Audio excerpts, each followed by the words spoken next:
If you think you're not talented, you are most likely wrong. Television and social media spotlight overnight prodigies, child stars, viral creators. While it's exciting to witness someone extraordinary, it often makes us wonder, do ordinary people like you and me have any unique gifts? It's surprisingly easy to believe we don't. For most of us, helping our natural abilities truly blossom receives very little support and faces far too many obstacles. Many of us judge whether we have a gift for something based on a few fleeting feelings. A bad grade, a frustrating day, a single moment of self-doubt.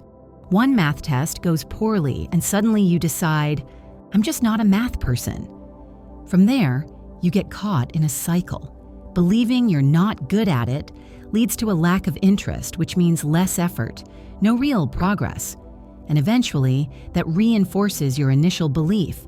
Sometimes a parent or teacher might have even confirmed that idea, unintentionally.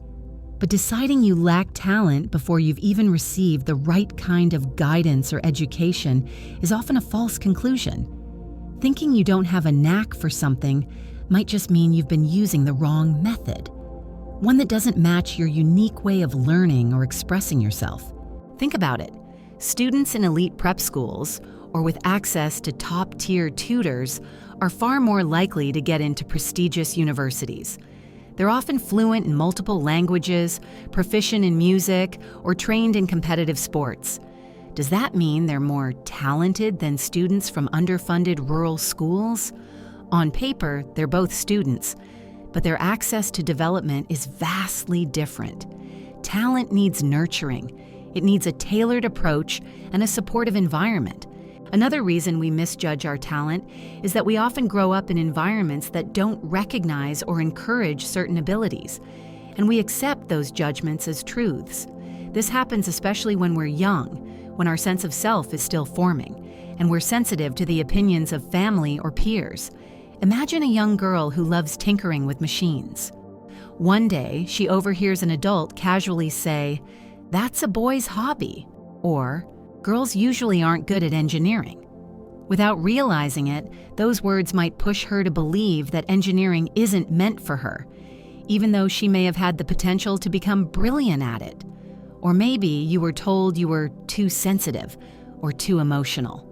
Over time, you start to suppress your empathy, your deep insights, your intuition, mistaking them for weaknesses when in fact they might be your deepest strengths. Sometimes, your talent simply doesn't match your current environment. And when that happens, it may not be recognized at all. Yes, some talents are obvious. You're great at tennis, photography, or foreign languages, but others are subtler, like building community, resolving conflict, organizing chaos, sensing people's emotions and needs. And then there are talents, are seed-like. They only sprout in specific conditions. For example, before the digital age, being a gamer wasn't considered a skill. Now, esports professionals earn millions. Maybe your talent is something quiet, like the ability to comfort others, a gift that went unnoticed in a fast-paced office, but would shine in a therapeutic setting. If you've lived your whole life in the desert, how could you know if you're a natural surfer? Many people search and search, then grow discouraged and conclude they have no talent. But maybe they've just never had the right soil or the right mirror to reflect what's within. And sometimes we set the bar for talent so impossibly high that we reject our own abilities. You might love physics, you might even be great at it. But if your mind is constantly comparing your path to Einstein's, you might convince yourself it's not worth trying at all. People around you might already see your talent, but you don't. When the only acceptable light is the sun, every lamp will feel dim. You might write beautiful stories or code elegant software, but if you measure yourself only against Pulitzer Prize winners or tech billionaires, you may never believe your work matters. That fear of not being the best can stop us from being our best.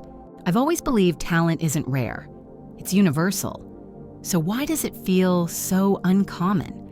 Because talent, in very few cases, is like a durian that's already split open, revealing its sweet, or for some, pungent flesh. But for most durians, the fruit is hidden beneath a hard, spiky shell. You wouldn't know it's there unless you opened it. And opening a durian can be quite difficult. It requires knowing the fruit exists, having the willingness to open it, needing strength, a method, tools, and time. You might even get hurt in the process.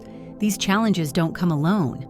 Most of the time, they intertwine, like a vast net, making the identification of our own talents incredibly difficult and often requiring a fair bit of luck. So what's the point of knowing we might have talent if it's so hard to unlock?